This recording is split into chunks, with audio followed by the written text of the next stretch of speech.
Greetings to all teachers, parents, and fellow students. My name is Havinaash Raajeevan, and I'm currently studying at National Junior College. I am honored to be here today to receive the Mind Stretcher O-Level Special Achievement Award. For most of my secondary school life, I was a lazy and complacent student. Despite being regarded as academically above average, I didn't see the point of studying or working hard. I did the minimum required to get decent grades and spent most of my time playing games or scrolling through social media.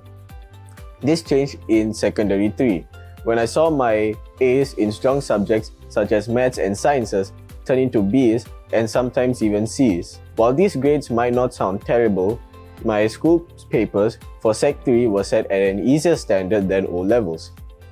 I remembered seeing a classmate being retained a year due to her complete negligence towards her studies, despite previously doing well. This was a wake-up call for me. I realized that if I didn't buck up, I would be left with limited course options in poly and might not get into the competitive courses I wanted in JC and poly. Additionally, the satisfaction of maintaining comparable marks to my classmates motivated me. Thus, in secondary 4, while I spent a lot of time playing games, I also started taking my studies more seriously.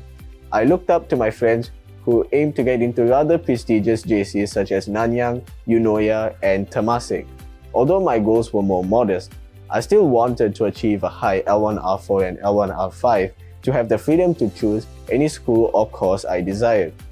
Secondary 4 felt much harder than Secondary 3 as it was closer to O-level standards, but my grades started to improve as my dedication to studying increased. For my preliminary exams, I achieved a single-digit L1R4 and L1R5, and my teachers recognized my increased effort and improvement. The O-levels were stressful, as they could dictate my future school choices. While I studied hard for most subjects, I felt like I messed up certain papers, like Chemistry Paper 2 and A-Math Paper 1. I didn't study much for English, thinking it was less critical compared to other subjects like Humanities, Maths, and Sciences. Consequently, I didn't do so well in my English papers.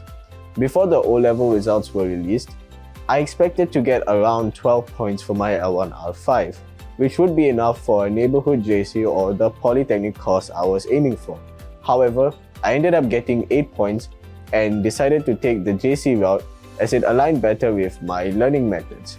I thank my Mind Stretcher English teacher, Miss Bala, and my A-Math teacher, Mr. Marcus, for the extra help and practice they provided. Their support allowed me to focus on other subjects I struggled with. My A-Math improved from C6 in my first common test in Secondary 3 to consistent A1s and A2s in Sec 4. Without their guidance, I wouldn't be where I am today. As we move forward in our educational journeys, let's stay committed, resilient, and open to learning. Remember, the only limit to our realization of tomorrow is our doubts of today. Believe in yourself and your abilities, and you have a shot at great things. Thank you.